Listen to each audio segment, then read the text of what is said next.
Gaza के खान यूनिस में Israeli सेना ने अल शिफा अस्पताल पर भीषण हमला किया था, जिसमें आईडीएफ ने हमास के कई लड़ाकों को मार गिराने का दावा भी किया था। लेकिन अल शिफा पर हमले में हमास के लड़ाके भी इजरायली सेना को मुंह तोड़ जवाब दे रहे हैं।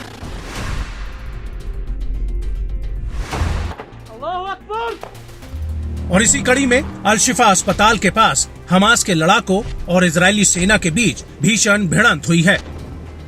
दरअसल हमास की सैन्य शाखा अल कासिम ब्रिगेड के लड़ाकों ने आईडीएफ के मेरकावा टैंक पर Yasin 105 anti tank RPG rocket से हमला किया है।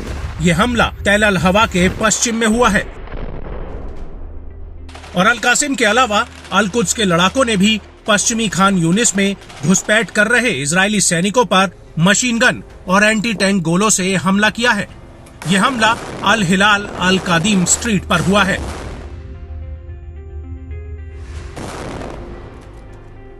इसके अलावा अल शिफा अस्पताल के पश्चिम में अल अराइशा में इजरायली टैंक के ऊपर एक आरपीजी गोला भी दागा गया।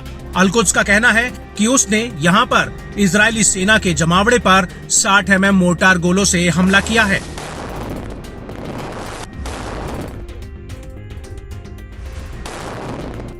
अल कुद्स का कहना है कि उसने अल शिफा अस्पताल के दक्षिण में अबू सौद के आसपास इजरायली सेना के वाहन पर एक गाइडेड मिसाइल भी दागी है, जिससे आईडीएफ को अच्छा खासा नुकसान हुआ है। इसको लेकर अल कासिम ब्रिगेड ने एक वीडियो भी पब्लिश किया है, जिसमें उसके लड़ाके रॉकेट और गोले दागते हुए दिख रहे हैं। अल कासिम ने अपने इस वीडियो में दावा किया है कि उसने इजरायली सैनिकों पर शॉर्ट रेंज रॉकेट भी दागे हैं।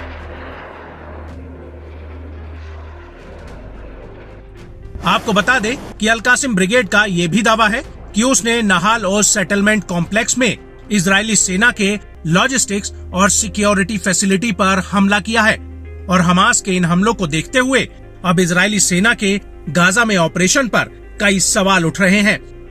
कई जानकारों का मानना है कि इजरायली सेना अभी तक हमास को कमजोर नहीं कर पाई है, बल्कि हमास आईडीएफ पर जवाबी हमले और ताकत से कर रहा है।